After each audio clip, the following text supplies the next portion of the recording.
저는 동훈이를 잊어먹었지만 자기가 나가서 다니면서 잊어먹었다면 이해가 되는데 이 길을 감으로해서 이렇게 영원히 우리 엄마하고 내하고 만날 수 있는 그런 운명이 될지도 모르고 그냥 가는 거예요.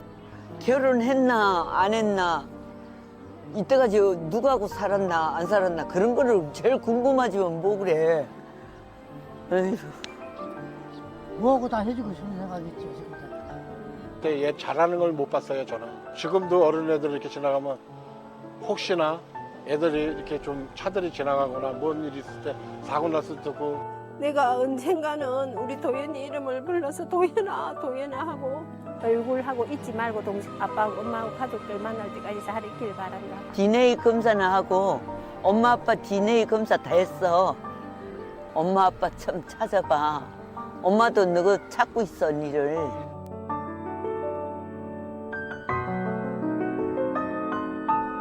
동훈이, 도현이, 정선이, 소희.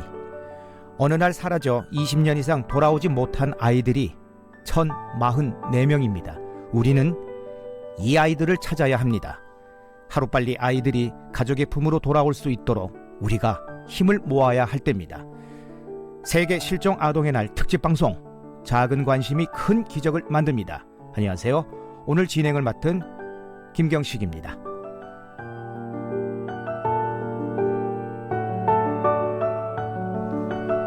지난 4월이었습니다. 삑하고 울린 안내 문자를 유심히 본 한 운전자가 혼자서 길을 걷고 있는 어린 여자아이를 보고 급히 차를 세웠습니다. 안내 문자에 있던 8살 여자아이와 분홍색 신발이라는 특이사항이 맞아떨어졌기 때문인데요. 그렇게 운전자의 관심과 눈썰미로 자폐증이 있던 아이는 실종된 지 2시간 만에 가족의 품으로 무사히 돌아갈 수 있었습니다. 말 그대로 한 사람의 관심이 기적을 만든 순간이었는데요. 실종은 80% 이상이 시민들의 관심과 제보로 찾게 된다고 합니다. 그런 점에서 실시간 움직이는 운전자들은 가장 좋은 조력자가 될 수 있는데요. 그래서 한국도로교통공단 TVN 경인교통방송은 5월 25일 세계 실종 아동의 날을 맞이해서 운전자뿐 아니라 모두의 작은 관심이 큰 기적을 만들 수 있다는 희망을 담아 오늘 2시간 특집 방송을 마련했습니다. 오늘 방송은 유튜브로도 함께 하실 수가 있고요. TVN 경인교통방송 검색해서 들어오시면 됩니다. 자, 오늘 2시간 함께 하면서 다양한 여러분들의 의견도 듣도록 하겠습니다. 샵 5001이고요. 짧은 문자 50원, 긴 문자 100원의 정보 이용료가 추가됩니다. 오늘 2시간 함께해 주실 우리 초대 손님 소개하도록 하겠습니다. 먼저 소개를 하면 각자 인사를 나눠주시면 됩니다. 먼저 아동권리보장원 정익중 원장님 나오셨습니다. 반갑습니다. 네, 안녕하십니까. 안녕하십니까. 정익중 원장입니다. 네. 그리고 백석대학교 경찰행정학과 이건수 교수님 나오셨습니다. 어서 오십시오. 네, 안녕하세요. 이건수 교수입니다. 네. 그리고 사단법인 실종아동찾기협회 서기원 회장님 나오셨습니다. 네, 안녕하십니까. 서기원입니다. 네. 이 방송 들어가기 전에 저희가 좀 사전에 이런저런 얘기를 했는데 네. 그래서 그런지 좀 더 이런 사연들이나 이 내용에 관해서도 좀 몰입하게 되지 않나라는 생각도 듭니다. 어린이날, 어버이날 5월 참 많죠. 많은 기념일이 있습니다. 근데 5월 25일이 이제 세계 실종 아동의 날도 있었습니다. 5월 25일로 이 날을 꼭 집어서 기념하는 이유가 있겠죠, 원장님? 네, 있습니다. 1979년 5월 25일 미국 뉴욕에서 에단 패치라는 아이가 등교 중 유괴 살해당한 사건이 있었습니다. 이 사건을 계기로 1983년 레이건 대통령이 이 날을 기념해서 실종 아동의 날을 만들었고요. 세계 많은 나라들이 동참을 하고 있습니다. 우리나라에서도 실종 아동을 예방하고 실종 아동을 조기 발견할 수 있도록 국민들의 관심을 높이기 위해서 5월 25일에 맞춰서 2007년부터 기념식을 개최하고 있습니다. 네, 뉴욕에서 초등학생이 유괴 살해되었던 그날을 기억하는 거였군요. 그런데 우리가 실종하면 뭐 흔히 사람 많은 곳에서 잃어버리는 경우 뭐 이런 상황을 생각하는데 실종이라는 게 이제 내가 잃어버리지 않고 유괴되는 경우 가출하는 경우도 이제 실종에 포함된다고요, 맞습니까? 네, 맞습니다. 이게 2013년에 실종아동법이 이제 개정되면서 네.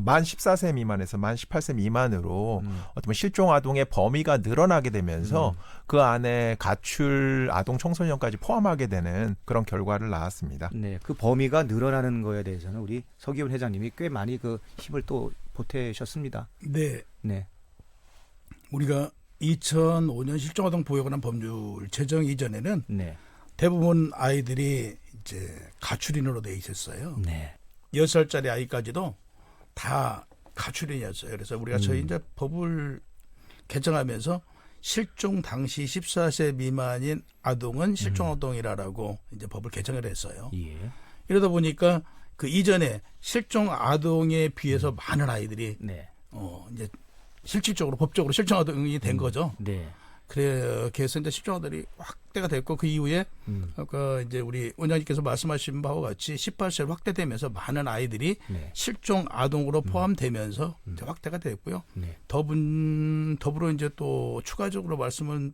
드린다 그러면 그 저희가 법 이전에 네. 부모들이 이제 아이가 실종되면 다 이제 경찰에 신고하지 하죠. 않았겠어요? 신고하겠죠. 예. 근데 네. 신고했던 아이들이 네, 그 당시에는 미아보호법이라고 그래서 실종법이 없기 전에요. 네, 그 가출인으로 신고 접수가 됩니다. 네, 그래서 이제 미취학 아이들 경우에는 이제 그 아이들이 실종이 되어서 이 아이들이 파출소나 경찰서에 오면 네, 경찰들이 데리고 있다가 보호자가 오면 인계하면 됐어요. 근데 이제 그 미취학 아동보다 나이가 많은 뭐 8살부터는 그 법에 포함이 안 돼요. 이제 이때 신고했던 네. 이 아이들이 대부분 7년 정도면 그 누락됐습니다. 신고 접수가. 그렇군요. 그러다 보니까 이제 여기서 뒤늦게 실종 신고를 하다 보니까 네, 최근 들어서 이제 장기 실종 아이들이 네, 계속 늘어나고만 있다. 그런 추세입니다. 네. 저도 궁금해서 찾아보니까 말이죠. 어느 뉴스 기사 타이틀에 전 세계에서 매년 100만 명의 아이들이 사라지고 있다는데 이게 사실입니까, 교수님? 100만 명이나 돼요? 실제로 이제 아마 실종 취합을 하다 보니까 많은 나라별로 네. 옛날처럼 우리나라도 많이 생각하게 되더라고요. 왜냐하면 세계적으로 매년 100만 명이란 거 어마어마한 숫자잖아요. 그렇죠. 나라별로 제가 보니까 뭐 인도 9만 6천, 러시아, 영국, 미국도 어마어마하게 46만 명이라는 숫자가 쳐지고 있고 46만 명이요. 여기에 보면 이제 제 경험적으로 뭐 이렇게 보면 아이들을 부모 허가 없이 이쁘면 네. 또 괜찮으면 데리고 가는 아이고. 그래서 유괴잖아요. 유괴죠. 우리나라도 아이들을 데리고 와서 중국에서 발견된 그래요? 네, 사례도 있고 또 특히 그 인신매매, 그 인신매매란 게 이제 파는 거죠. 아이를 데리고 와서 팔기도 하고 또 앵벌이 시켰던 아이가 그 앵벌이에서 탈출하기도 하고 네. 이런 아이들도 실제로 많이 만나봤고 네. 무엇보다도 자녀 없는 사람들이 이제 아이를 데리고 키우려고 데리고 가는 경우도 많이 있고 그런 경우도 또 성폭행, 살인하는 경우도 많고 그래서 너무나 안타까운 그런 그 사건들이 많이 벌어지고 있습니다. 참 듣고도 믿기지가 않는데요. 그럼 우리나라 실종 아동들은 얼마가 되는지, 실종 아동들이 또 이게 줄어들지 않는 건지 그 현실은 또 어떤가요, 원장님? 2024년 실종아동 신고 접수 건수는 25,692건입니다. 네. 근데 거의 대부분 99%를 찾고요. 가정으로 복귀를 합니다. 미발견 건수는 한 23건인데 이것도 시간의 지남에 따라서 다 감소하는 추세입니다. 그래서 저희가 2005년 실종아동법이 생기기 전에는 네. 실종되면 찾기가 어렵고 네. 그게 장기 실종으로 이어지는 경우가 많았지만 최근에는 여러 가지 이제 그 경찰도 열심히 찾아주고 계시고 부모님들도 적극적으로 자기 지문 사전 등록을 하고 계시고 그래서 굉장히 빨리 네. 많이 찾고 있다 이렇게 생각을 할 수 있을 것 같습니다. 네. 그러니까 계속 수는 이제 줄어들고 있다라는 거죠, 추세가. 그렇죠? 우리가 이제 그 교수님? 말씀하신 대로 수는 줄어들지만 네. 그 발견이 안 되는 아이들이 쌓이잖아요. 그게 이제 무서운 그게 거죠. 문제다. 네. 미발견 건수. 예. 네. 특히 우리나라 그 실종아동법에 실종아동은 이제 18세 미만, 네. 지적장애, 정신장애, 치매 어르신 네. 이런 분들인데 이 아이들을 놓고 볼 때는 아이들 같은 경우에는 특히 그 6세 미만 아이들은 네. 자기 그 생각을 잘 표현하지 못한 경우도 많아요. 그렇죠. 그러니까 실종되다 보면 엉뚱한 이름으로 시설에 발견되거나 또 다른 사람이 옛날에 같은 게 키우고 있거나 이런 경우도 많았고 또 하나 문제가 이제 지적으로 약간 문제 있는 아이들 네. 이런 아이들을 찾기가 힘든 부분인데 네. 우리가 이제 사전 지문 등록제가 되면서 많이 발견했지만 그래도 이렇게 매년 한 명 한 명이 쌓인다는 거는 한 번 더 우리가 정책적으로 고민하고 네. 더 신경을 써야 될 부분이라고 봅니다. 아, 좋은 지적을 해주신 것 같은데요. 사실 지금은 정보화 시대고 인터넷 디지털화, 뭐 CCTV, 위치 추적기 실종 아동이 발생해도 금방 찾을 수 있을 것 같은 마음인데 이게 지금 얘기 들어보니까 의도적으로 또 이렇게 접근한다라든가 이거는 현실적으로 이게 녹록치 않은 것 같은데요. 그 왜 그런 걸까요? 우리 네. 우선 서계원 회장님. 국가적인 네. 관심 또 사회적 관심이 더 높아져야 되고요. 네.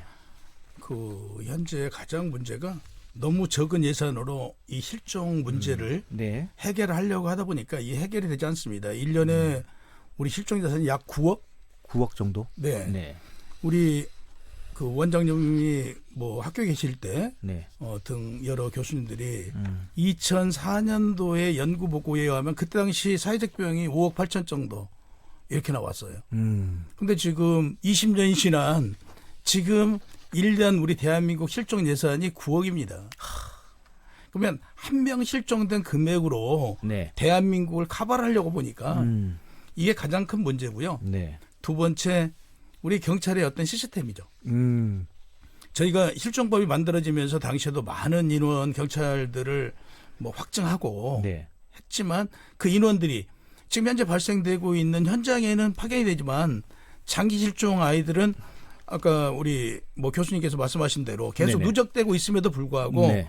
경찰 인원은 더 이상 투입이 안 되는 거죠. 한정이 돼 있고. 예.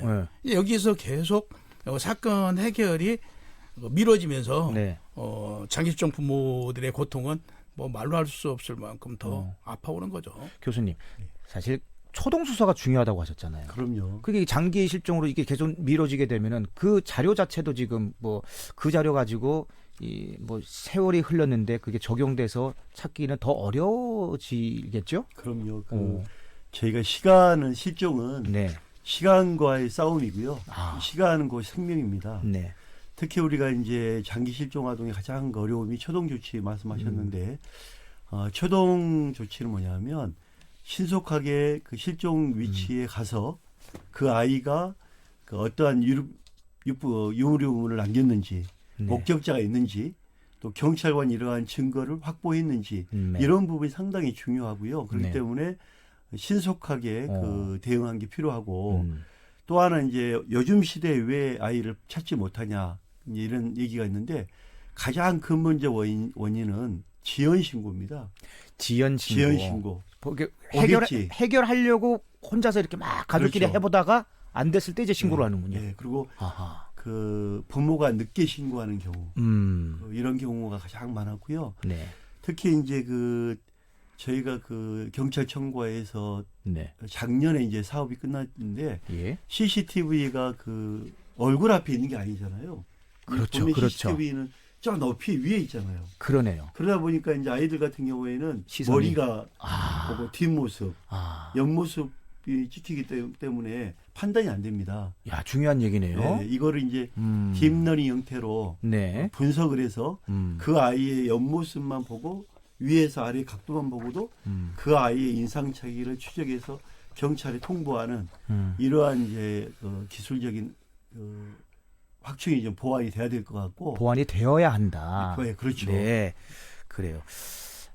사실은 이 위치 추적기 지금 기술 계속 개발하고 있는데도 불구하고 약 한 2만여 건 실종 아동 신고가 접수되고 있는데 요 사실은 이제 실종의 양상이 좀 바뀌었기 때문이라고 하는데 맞습니까? 네, 맞습니다. 원장님? 예전엔 네. 뭐 길을 잃거나 네. 뭐 우연한 사고로 이제 실종되는 경우가 많았다면 요즘에는 이제 가출형 그런 실종들이 늘어나고 있고 또 뭐 이 여러 가지 장애가 있어서 또 실종되는 경우들도 있고 그래서 네. 그런 의미에서 아까 전에 뭐 못 찾는다라고 얘기를 하셨지만 네. 장기 실종은 그 2005년 네. 법이 생기기 전에부터 남아있던 분들이 한 1,044명이고 네. 거의 대부분은 지금 찾고 있고 네. 뭐 의도적으로 지금 얘기했던 가출을 하거나 아니면 반복 실종되거나 네. 그런 이런 숫자. 사례만 조금 남아 있는 거가 아닌가 이런 생각이 듭니다. 그래서 예전에 비해서는 많이 시스템이 좋아졌다. 그리고 다른 나라에서도 배우려고 올 만큼 우리나라 시스템이 좋아지고 있다 이렇게 얘기할 수 있을 것 같습니다. 그럼에도 불구하고 우리 교수님은 이제 그런 이제 아이들 눈높이 지금 지적하신 부분은 저도 깜짝 놀랐어요. 네. 그럴 수 있어요. 더 빨리 찾아야 되는 거는 맞고 맞아요. 그런 의미에서 어. 기술 개발 이런 것들이 굉장히 중요하긴 합니다. 네. 자, 지금 네네네. 말씀 중에 이제 그거를 얘기하고 싶은 뭐냐면 네, 교수님. 그 정상적인 아이들이 없어지는 경우는 거의 드물어요. 최근 들어. 네. 워낙 그 우리 원장이 말씀하신 대로 시스템이 많이 좋아졌고 예. 지문 등록 이런 제도가 좋아졌음에 불구하고 우리나라에 왜 그러면 이런 장기 실종 아동이 해결이 안 되느냐. 네. 근본적 원인은 유전자 관리법에 큰 문제가 있습니다. 유전자 관리법의 예. 문제. 네. 그렇죠. 지금 미국 같은 경우에는 32촌, 16촌, 8촌까지 추적을 해서 아이를 찾게끔 한단 말이에요. 근데 우리나라는 그게 안 되고 있는 거예요.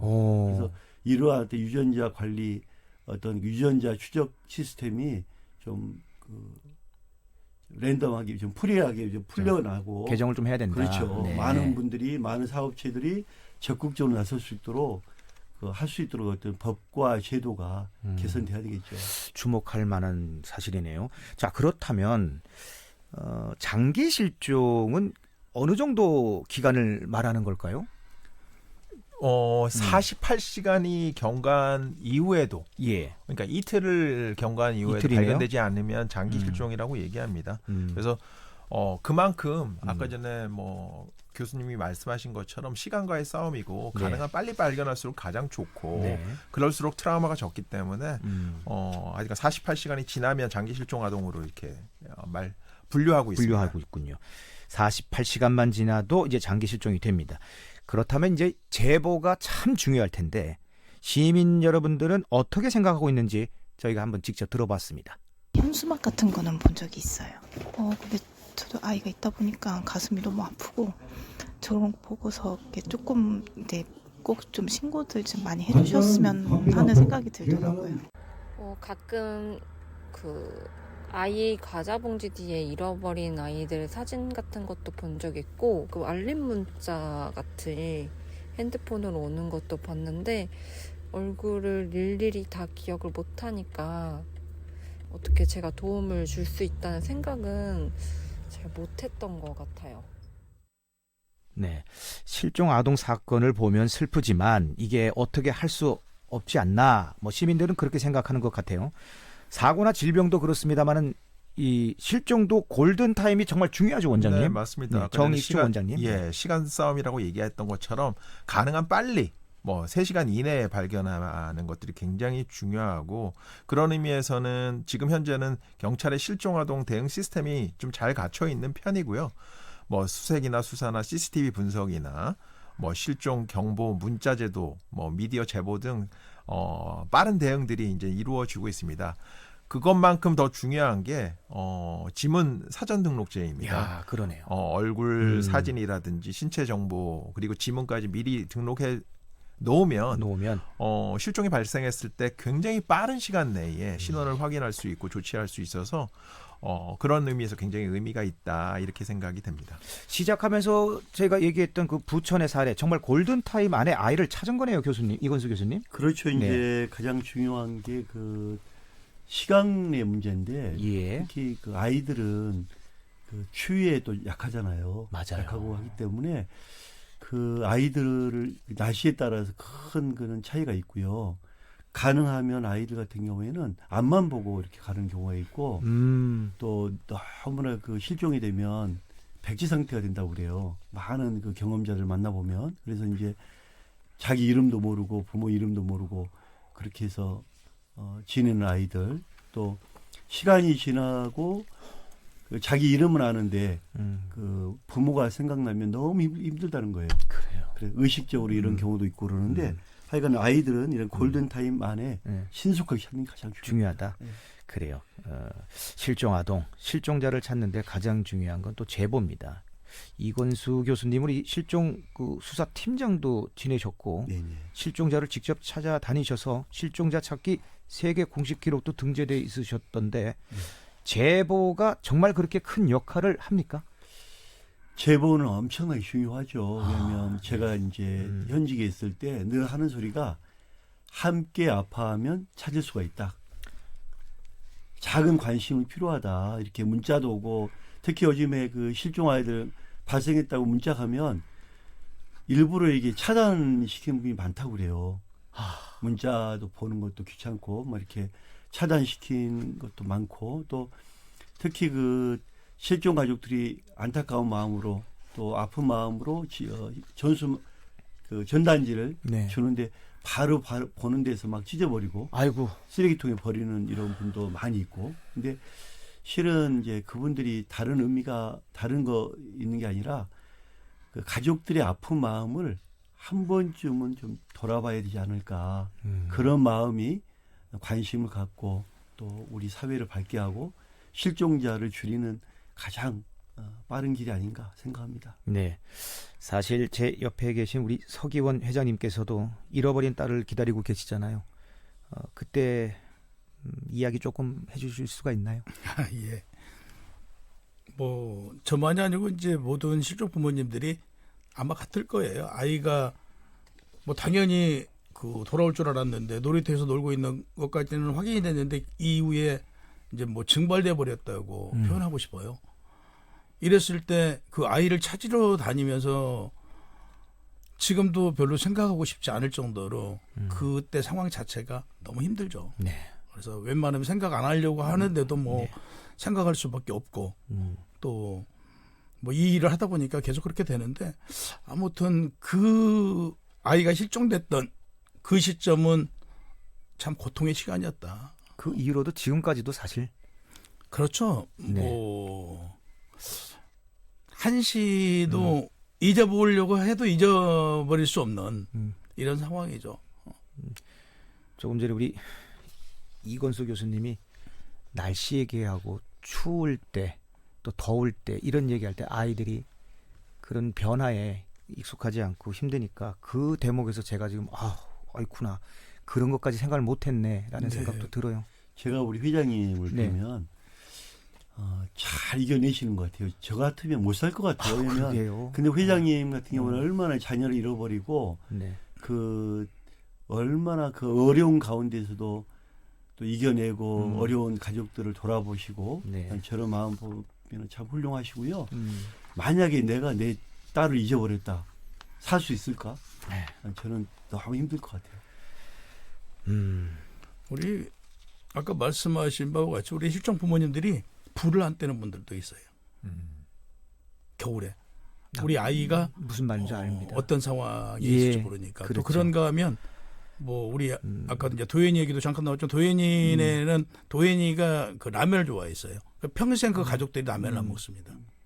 그런가 하면 이런 그 가족들의 아픔은 어떻게 그 어떤 그 말로 표현을 못 하겠더라고요. 그래요. 그 다른 부모 한 분 갑자기 생각나는데요. 그분은 밥을 해가지고 먹을 때마다 한 공기를 꼭 이불 속에 넣는 거예요. 맞아요. 배고플까봐. 오면은 주려고. 자, 이 우리 서기원 회장님의 살아온 시간이 지금의 마음이 실종 아동 가족들의 현실이지 않을까 싶은데요. 자, 저희가 이 시간에 한 실종 아동의 사연을 담아봤습니다. 잠시 만나보시죠.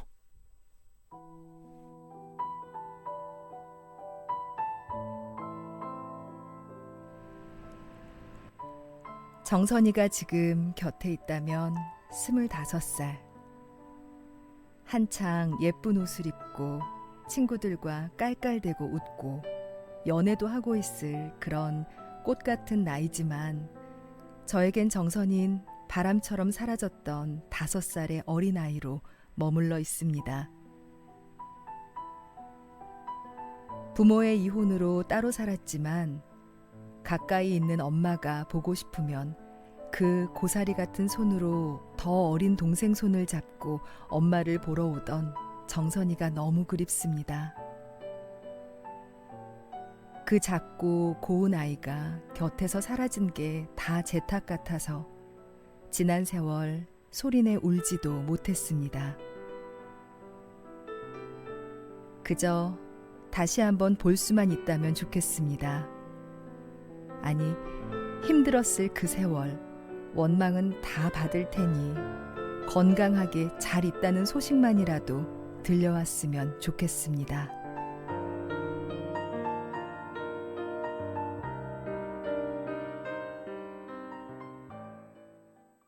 네.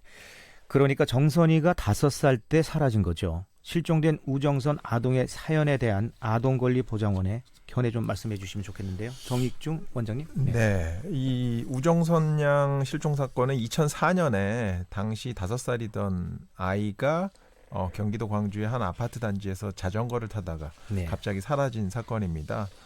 뭐 그때도 초동 수사가 중요했는데 그런 초동 수사에도 불구하고 찾지 못했던 그런 사례이고요. 네.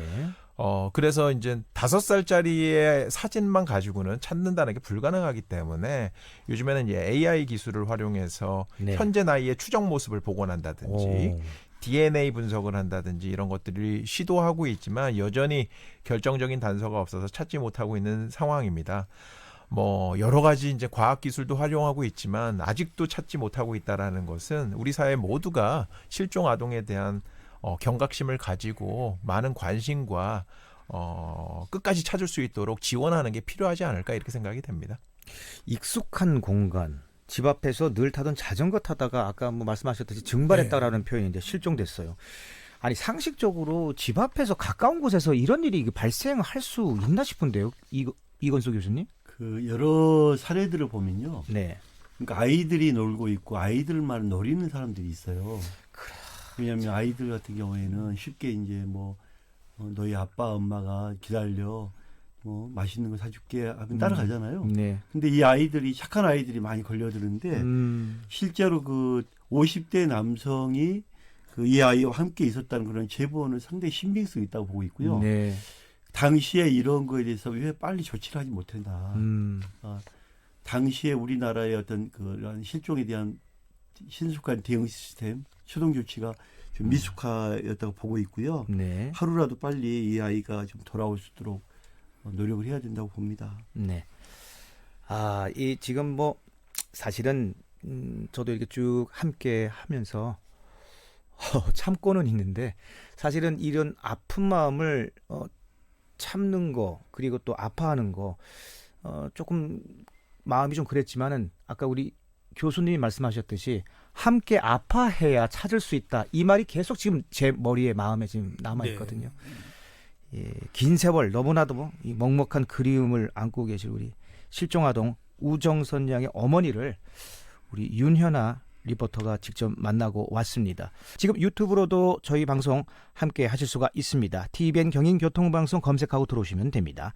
또 방송 시간 동안 실종 아동의 과거와 현재 모습도 화면에 송출되니까요. 혹시 아는 얼굴이나 관련 이야기를 들어보신 여러분의 제보도 기다리도록 하겠습니다. 여러분의 의견도 필요합니다. 샵 5001이고요. 짧은 문자 50원, 긴 문자 100원의 정보 이용료가 추가되죠. 뭐 문자로 이런 대책이 필요하다. 뭐 또 본인의 개인 의견 다 좋습니다. 마음을 나누는 말씀들 보내주시기 바랍니다. 자, 실종 아동의 날과 관련해서 시민들의 목소리를 들어봤는데 이 목소리를 담아온 유현아 리포터 나왔습니다. 안녕하세요. 네, 안녕하세요. 그래요. 오늘 실종 아동 첫 번째 사연 우정선 양 어머니를 직접 뵙고 왔죠? 네, 어머니께 그날을 여쭤봤는데요. 그날은 일요일이었어요 라고 오늘 떼셨습니다. 그러니까 요일까지 잊지 못하고 계셨던 건데요. 당시 5세였던 정선 양은 맞벌이 하시던 부모님이 이혼을 하시고 동생과 함께 큰 집에 맡겨진 상태였습니다. 실종 당일은 2004년 9월 19일 경기도 광주 역동에서 정선 양은 큰엄마가 운영하시던 식당 앞 공터에서 연두색 바구니가 달린 파란색 자전거를 타고 놀다가 자전거와 함께 사라진 건데요. 어머니는 정선양을 또래에 비해 굉장히 똘똘했고 또 사람들을 좋아해서 남을 잘 돕고 또 예쁨 받고 싶어서 뭐든지 열심히 하는 아이였다라고 소개를 해주셨습니다. 당시 정선이는 가족들 이름 그리고 집 주소, 전화번호까지 정확하게 외우고 있는 아이였다고 하고요. 어머니 집은 큰엄마 식당에서부터 5분 거리였다고 하는데 이 집을 3살 아래 동생을 데리고 뭐 오고 갈 정도로 굉장히 영리했다고 합니다. 야, 우리 서기현 회장님은 이 어머니 심정을 10분 이해하시겠어요? 네, 뭐 여기 방송 전에도 네. 통화를 했고, 아, 그러셨어요? 뭐 엊그제도 네네네. 뭐 계속 통화를 하고 있는데, 네.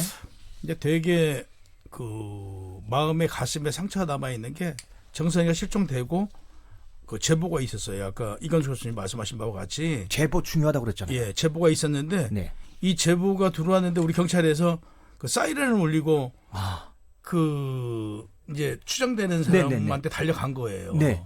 이건 50대. 네. 네. 여기서 뭐 이건 어떤 그 증거나 단서를 찾을 수 없는 상황이 돼버린 거죠 이미. 그래서 지금도 이제 그게 가슴에 응어리가 되어 있고 이제 이 부분을 생각하면 그래서 그 경찰의 트라우마가 있어요. 어머니가. 예.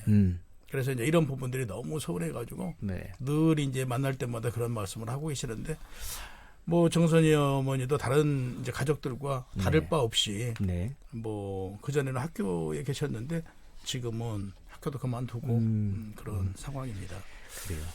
뭐 시간도 많이 흘렀고 아직도 여전히 정선양을 찾고 기다리고 계시죠? 예, 저희 실종 부모님들과 같이 한동안 이제 저희 부모님들이 열심히 찾다가 너무 이제 힘겨운 시간이 한 10년 정도 되면 와요. 그때 약간 주춤했다가 다시 이제 찾기 시작하는데 적극적으로 지금 찾기 활동을 하고 있습니다. 네. 네, 뭐 당시에는 아이 사진이 담긴 전단지를 근처 지하철역에서 이렇게 나눠주시면서 네. 찾으셨고 또 고아원 같은 보호시설도 많이 찾아다니셨다고 합니다. 지금은 해외 입양 가능성에 무게를 싣고 실종아동 찾기 협회 또 아동권리보장원의 도움을 받아서 영상 제작 등을 통해서 찾고 계신다고 합니다. 실종 시간이 길어지면 이 해외 입양의 무게를 더 실게 되나 보네요. 어떻습니까, 이건수 교수님? 우리가 이제 입양하면 국내 입양, 해외 입양도 많이 있고 그러는데요. 네. 제가 이제 사례들을 보면 해외 입양은 아이들 면담도 하고 절차도 거치고 많은 과정을 통해서 입양이 되는 거거든요. 근데 제가 볼 때 우정선 양은 해외 입양 물론 이제 뭐 가장 옛날에 보면 6살, 7살도 입양이 많이 되는 경우도 있긴 있지만 제가 볼 때는 이 우정선 양은 똑똑하고 자기 이름도 이야기하고 자전거 타고 다니고 이 정도면 여러 가지 사례를 보면 아마 범죄에 연루되어 그 발견된 경우도 가끔 있습니다. 지방에서 발견되어서 이제 고아원에 들어가고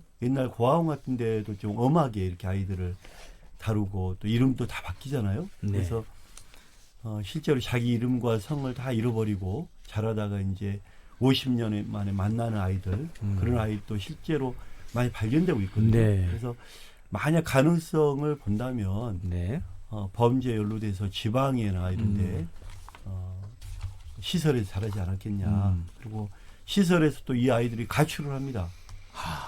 거기서 지내다가 힘들기 때문에 옛날 같은 경우에는 또 가출해서 그 시설을 나와서 지내다가 남의 집에 식모살이 하다가 그 집 성을 받아서 생활하는 경우도 많고요. 특히 그 99년도에는 그런 사건이 많았거든요. 그래서 아마 저는 그쪽으로 좀 봐야 되지 않겠나 생각합니다. 그러니까 옛날에는 지금 말씀하신 이건수 교수님 말씀하신 사례가 굉장히 많았는데 정익중 원장님 2005년 이제 실종아동법 이후에는 그런 정도의 사례는 많이 없다라고 얘기를 해야지 될 것 같고요. 그래서 지금은 이제 실종 부모님들께서 굉장히 나이 드신 분들이 이제 많아지고 있어요. 그래서 이제 부모가 아이를 찾는 게 아니라 이제 아이가 성인으로 성장했기 때문에 본인이 뭔가 뭐 입양이라든지 아니면 시설에서 성장했다든지 아니면 뭐 부모를 잊어버렸다든지 이런 경험이 있으신 분들은 DNA 검사를 좀 신청을 해보시면 무연고 입양인 같은 경우에도 저희가 DNA 검사를 할 수 있도록 하고 있거든요. 그래서 그런 거를 조금 시도해 보시는 거를 이제 추천을 드립니다. 그간에 정선 양의 흔적을 찾을 만한 그 제보가 없었나요? 네, 뭐 정선 양이 마지막으로 발견됐던 그날 점심시간 이후 행방에 대해서 좀 신뢰할 만한 제보는 없었다고 합니다. 장기 미제 사건으로 지금 남아 있는데요. 아까도 말씀해 주신 것처럼 목격자들 통해서 50대 남성이 정선 양과 놀아주고 있었다라는 제보가 있었습니다. 이 제보를 토대로 경찰과 함께 이 남성을 찾았는데 이 남성에게서 어떠한 뭐 알리바이를 입증하고 뭐 혐의점을 찾지 못해서 그냥 이렇게 장기 미제 사건으로 남았다라고 말씀을 하셨어요. 그러면은 그때부터 지금까지 행방이 그곳에서 그냥 멈춰 있는 거네요. 네, 뭐 제보 자체가 또 많지도 않았다고 하시거든요. 예. 그리고 뭐 제보 모두 정선 양이 아닌 경우가 굉장히 많았다고 하고요. 네. 뭐 가슴 아픈 얘기지만 장난 전화도 있었다라는 얘기를 하셨어요. 아니 상상도 할 수 없겠는데요. 이렇게 가족이 얼마나 아파하고 있을지 모르시나 본데 이 장난 전화가 있었다고요? 네, 그러면서 너무 많이 힘들어 하셨는데 그럼에도 이 비슷한 또래의 아이를 보고 전화를 주신 분들 덕분에 관심 덕분에 네, 그렇죠. 희망을 조금이라도 네. 잡을 수 있었다라고 얘기를 하셨는데 이게 반대로 얘기하면 가장 힘든 게 사람들의 외면이나 무관심이다라고 말씀하시더라고요. 정선양 어머니 표순정 씨 목소리로 직접 들어볼게요. 맨 처음에는 전단지를 했잖아요. 벌써 20년 전에는 전단지를 지하철 앞이나 저도 그랬으니까 누가 저한테 전단지를 주면 이 사람이 나한테 올까 했는데 막상 제가 전단지를 하니까 너무 그런 게 속상하더라고. 그래서 이거 그냥 버리지 마시고 혹시 대문 앞에라도 붙여달라고. 그러니까 관심이 제일 중요하다고 생각하고요. 그 단체 뭐 고아원이나 이렇게 있잖아요. 그런데 저희가 함부로 갈 수 없게 됐거든요. 개인정보나 막 이렇게. 그런 것도 좀 공공기관 경찰도 그렇고 그 기관에 만약 제가 강주에서 있으면 강주 기관에서 꾸준하게 관심 가져줬으면 좋겠다는 게 제일 좋은 것 같아요. 아하, 이 고아원이나 이제 보호기관, 보호시설을 이제 그 부모가 직접 방문할 때도 이 여러 가지 또 제약이 또 어려움이 있군요. 서기훈 회장님이 잘 아시겠어요? 저희가 이제 그 법을 개정을 했죠. 그래서 네. 경찰이 보호시설이나 점검을 할 때 실종 부모들도 동행할 수 있다라고 해서 법을 개정하면서 저희가 같이 네. 찾으러 다니고 있지만 실질적으로 이제 그 의료시설 일반 시설은 상관없는데 의료시설하고는 의료법하고 저희 실종아동보호관은 법률하고 부딪혀요. 상충돼가지고 이제 의료시설 같은 경우에는 안 보여주죠. 그렇죠. 개인 기록. 예, 네네. 개인 기록이라고 해서 안 보여주는데 네. 실제 이런 정신질환 시설이나 이런 쪽에는 우리 아이들이 가 있을 수 있습니다. 그래서 저희들끼리 하는 얘기는 일반적인 시설에 있는 아이들은 상관없지만 정신병을 들어가면 형이 없는 나올 수 없는 시설이다. 실질적으로 저희한테도 그런 제보가 많이 들어오고 있고요. 더 문제는 아직도 국가가 관리가 안 되고 있습니다. 작년에 저희가 이제 방송차 충북 모 시설을 갔는데 저희 법이 시행된 지가 20년이 됐는데도 불구하고요. 한 번도 경찰 관서에서 이곳에 나와서 DNA나 어떤 조치를 해본 적이 없다라고 얘기를 해요. 좀 깜짝 놀랐어요. 네. 그러니까 이 정도로 아직도 정부가 좀 더 적극적으로 해야 되는데 네. 이런 좋은 법을 만들고 해야 될 의무를 만들었음에도 불구하고 안 하는 거예요. 그럼 여기에 대한 좀 강화된 법, 경찰관들이 이 매뉴얼을 만들어서 업무를 진행하지 않으면 여기에 대한 어떤 제재할 수 있는 네. 뭔가 징계할 수 있는 이런 게 만들어지지 않고는 아무리 좋은 법이 있어도 시행되지 않고 있다. 이렇게 말씀드릴 수 있을 것 같습니다. 움직일 수 있는 건 이제 사회적 관심일 것 같습니다. 그렇죠? 그러니까 제가 여기 좀 하나 좀 추가를 드리면 네. 지금 뭐 그냥 미신고 시설이라면 지금 이런 게 가능성이 있는데 신고 시설이고 아동 양육 시설인 경우에는 아동 경우가 카드를 없다. 이미 등록하도록 되어 있고요. 쉽게 네. 찾을 수 있도록 만들어 놨습니다. 근데 이제 말씀하신 것처럼 의료법하고 약간 상충되는 부분들이 있어서 그쪽에도 이제 아이가 있지 않을까 이런 뭐 의심을 하시고 뭐 저는 뭐 그런 의심을 해소할 필요도 있다 이렇게 네. 생각은 합니다. 근데 이제 저희가 이 예전 상황과 이제 현재 상황은 좀 구분을 해야 되지 않을까. 달라졌다. 네, 많이 달라지고 있다. 달라지고 있고 그 대신 시스템은 되게 좋아지고 있는데 실종 아동에 대한 관심은 점점 떨어지고 있다라는 게 왜 그러냐면 거의 대부분 찾기 때문에. 그리고 지금 잠깐 짚고 넘어가야 되는 게 미등록 업체는 지금도 존재합니까? 지금도 있긴 있는데요. 네. 제가 아까 말씀드렸던 이 시설은요. 충북에서도 굉장히 큰 시설에 들어가고요. 그 인원도 뭐 약 한 100여 명 정도 어이쿠. 수용할 정도에 있는 충북에서도 이름 있는 시설이에요. 다시 얘기해서 우리 경찰의 업무가 의무화되어 있지만 네. 그 의무화하지 않았을 때 네. 제지할 수 있는 법이 없다 보니까 네. 그 빠져 있는 거죠. 그래서 작년에 정말 깜짝 놀랐는데요. 지금 미신고 시설들이 대부분 이제 뭐 우리 그 교회에서 운영하고 있는 기도원, 또 절에서 운영하고 있는 암자들 이런 데서 이제 예전에는 뭐 아이들이 이렇게 길거리에서 있으면 그 아이를 이렇게 절로 데려오고 또 이런 그 종교 시설로 데려와서 네. 이게 범죄인 줄도 모르고 아이들을 키운 거죠. 그렇죠. 저도 실질적으로 이제 이런 아이를 찾아주고 네. 그런 일을 했지만 이렇게 범죄가 범죄인 줄 모르고 데려와서 키우고 있는 이런 사례들도 있습니다. 이런 현실이다. 예. 다시 한번 실종 아동들에 대한 사회적인 관심이 높아져야 된다라는 생각을 또 하게 되는데요. 그렇죠? 네. 네, 뭐 예전에는 아이들이 참 혼자 다니는 게 이상하지 않았었잖아요. 저도 아주 어렸을 때는 맞아요. 혼자서 심부름을 다니기도 했었는데요. 맞아요.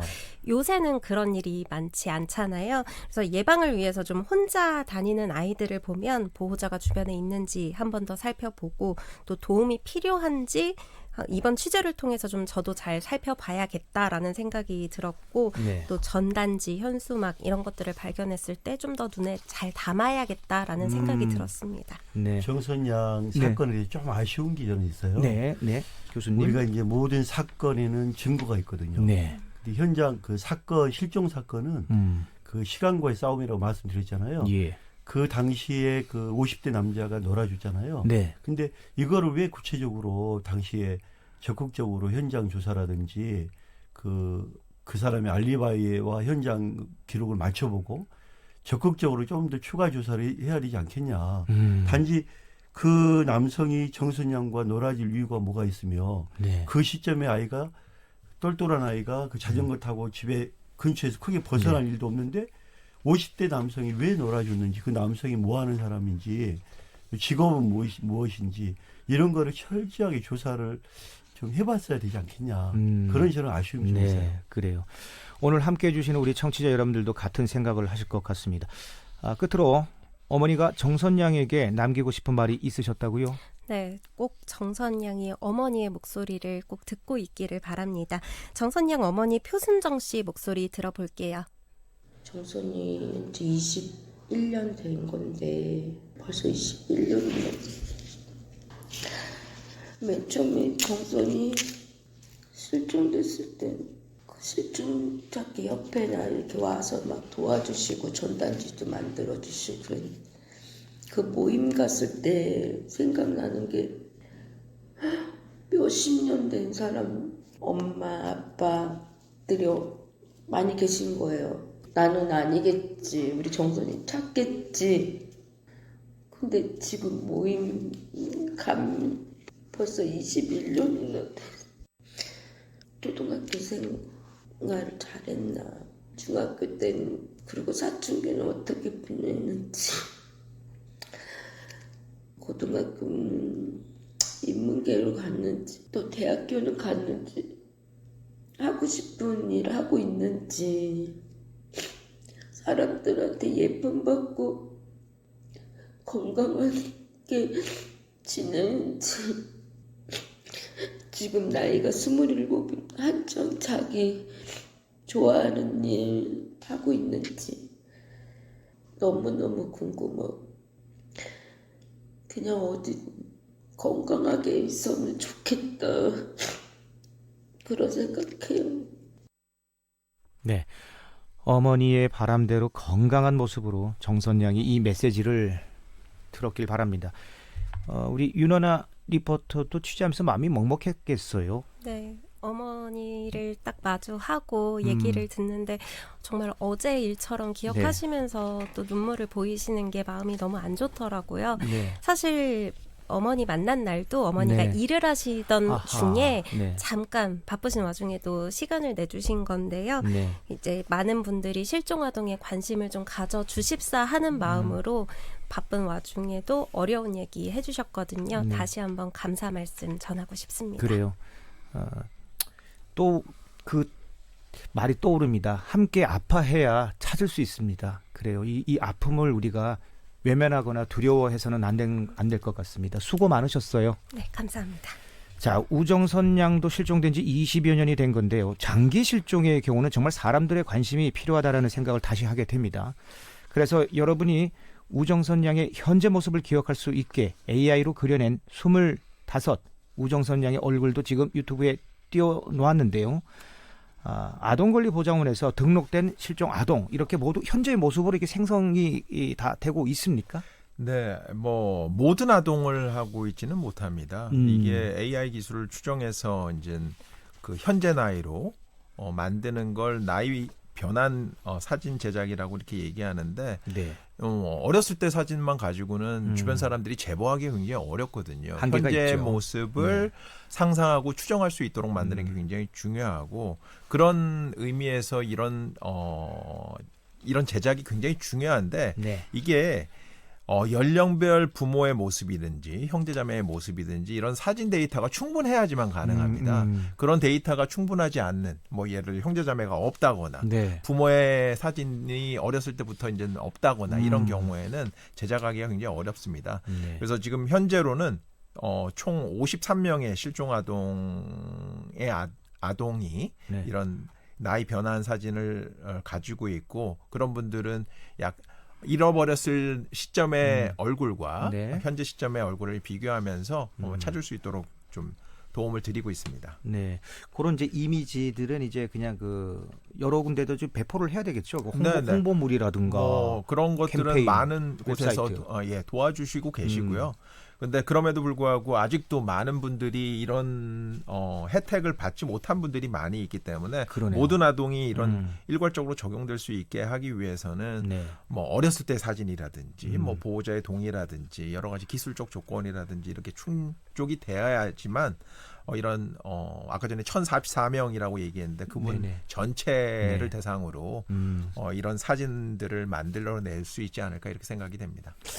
근데 만약에 이런 기술이 없고 어린 시절 얼굴만 대부분 그 옛날엔 그랬었잖아요. 맞습니다. 흐릿한 그 옛날 사진만 있는 경우 찾기가 정말 힘들었을 텐데 이런 기술들이 도움이 됩니까? 어떻습니까? 서기현 회장님? 도움은 되고 있지만 좀 반론을 조금 제기한다고 보면 우리 그 원장님이 그 2004년도에 미국을 아마 다녀오셨을 거예요. 네. 그때 보면 우리 한국처럼 AI로 그리는 것은 예를 들어 5단계가 있다고 보면 그 중에 하나일 뿐인 거예요. 그 흐린 사진을 가지고 미국 같은 경우는 그립니다. 그 아이의 특성을 그 아이의 특징을 살려서 그려서 그 다음번에는 의학적으로 그 변화된 모습 이제 성인이 되어도 변화되지 않는 모습이 있고 변하는 모습이 있는데 그걸 이어서 만들어내고요. 그 다음에 이제 우리가 지금 현재 하고 있는 어떤 포토 네. 이런 걸 또 더 쉬우게 하고 네. 또 뭐 그때 당시에도 그 통계를 가지고 지금 우리가 말하고 있는 AI 기술을 가지고 네. 덧입힙니다. 덧입혀서. 예. 네. 근데 우리나라는 지금 AI라는 하나 5분의 1을 가지고 이걸 지금 마치 뭔가 네. 하고 있는 것처럼 네. 보이는데 사실 이 예산이 네. 엄청난 예산이 국가 예산을 쓰였습니다 이미. 그랬음에도 불구하고 이게 별로 발전되지 않는 그래서 뭐 지난 뭐 2, 3년 전에 또 뭐 국회의원 사진이 또 우리 네. 소희라는 아이 네. 이거 성장 사진으로 나와가지고 또 뭐 우리나라가 한번 들썩인 적도 있지만 네. 이렇게 되어서는 안 된다. 예. 좀 더 솔직하고 네. 좀 더 예산을 받았으면 거기에 대해서 집중해서 아까 원장님 말씀하신 대로 1044명들의 이 부모들이 이걸 무엇이냐면 이걸로 찾고 안 찾고 간에 부모들 입장에서는 이게 내 아이의 모습이라고 이해를 받는 거거든요. 네. 이게 좀 정상적으로 작동이 되었으면 좋겠다. 네, 조금 더 지금도 네. 잘 하고 있지만 네. 개발도 더 되고 나아가고는 있지만 네. 좀 더 이제 개선이 더 필요한 부분도 있다라는 말씀을 해주신 것 같습니다. 이런 일이 일어나면 안 되겠지만 이렇게 실종된 걸 안 순간 그 다음에는 이제 바로 이 신고를 해야 됩니까? 어떻게 해야 됩니까? 이건수 교수님? 저는 이제 두 가지로 얘기하고 싶어요. 첫째로는 뭐냐면 실종이 이제 즉시 실종, 바로 실종된 경우 있지 않습니까? 네. 이런 경우에는 그 경찰서에 112 신고를 하고 네. 아이의 그 사진, 네. 또 아이의 인상착의를 제공을 하고 네. 아이가 어디서 몇 시에 실종됐는지 네. 정확하게 이런 부분을 경찰에 알려준다면 네. 현재 경찰의 어떤 시스템 또 전국망 이런 걸로 즉각 대처를 하고 찾을 수 있다고 보거든요. 네. 그래서 지금 그 옛날에 비해서는 아까 우리 원장님도 말씀하셨듯이 아마 실종자 지금 찾는 어떤 제도나 시스템은 네. 저는 세계 최고라고 세계 얘기하고 최고다. 싶어요. 근데 이제 과거의 문제거든요. 음. 장기 실종이 됐던 우정선 양처럼 과거 건인데 네. 부모님들이 먼저 이제 그분들한테는 그러니까 즉시 실종은 경찰서와 함께 한다면 빠른 대처, 함께 동행하고 함께 찾고 하다면 빨리 찾을 수 있다고 보고 저는 얘기하고 싶고요. 예. 장기 실종 부모님에 대해서는 건강하시라고 얘기하고 싶어요. 건강해야 된다. 네. 일단 건강하셔야 된다. 그럼 제가 이제 그 가장 오랫동안 찾았던 분은 87년 만에 찾는 분이 있거든요. 아이고. 중국에서 그 어린 씨를 유괴돼가지고 중국에서 컸던 분인데 93살에 그 여동생을 만났습니다. 세상에. 그래서 이런 사례가 있고 네. 아까 그 정선양처럼 비슷한 누군가에 의해서 지방에서 발견돼서 네. 고아원에서 크다가 네. 나가서 남의 집에 그 호적을 받고 살다가 53년 만에 가족을 찾았거든요. 네. 형제들을. 실제로 서울에 지금 홍천동에 서울에 계시고. 네. 근데 제가 이러한 장기 실종권에 대해서 부모님들이 이제 그 몇십 년 만에 돌아가시고 쓰러지고 뭐 가정이 파탄되고 이런 경우가 참 많이 있어요. 근데 저는 그 장기 실종 부모님에게 네. 건강하시고 잘 이겨야 된다. 이겨내면 또 건강하시면 네. 돌아올 거다. 네. 이런 얘기를 하고 싶어요. 그래요. 자, 그럼 아동권리보장원에서는 어떤 과정을 거쳐서 실종 가족들이 등록되는지요? 네네.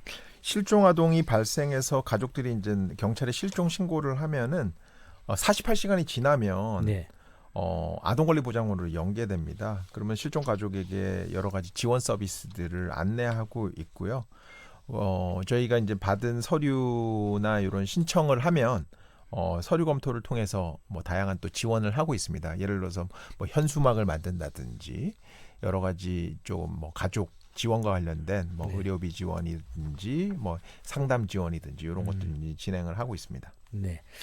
세계 실종 아동의 날 특집 방송입니다. 작은 관심이 큰 기적을 만듭니다. 잠시 노래 한 곡 듣고요. 3부로 찾아뵙도록 할 텐데요. 3부에서도 실종 아동 한소희 양의 어머니와 함께 합니다. 이효리, 이상순 부부가 장기 실종 아동 인식 재고를 위해서 제작한 노래죠. 너의 것과 같기를입니다.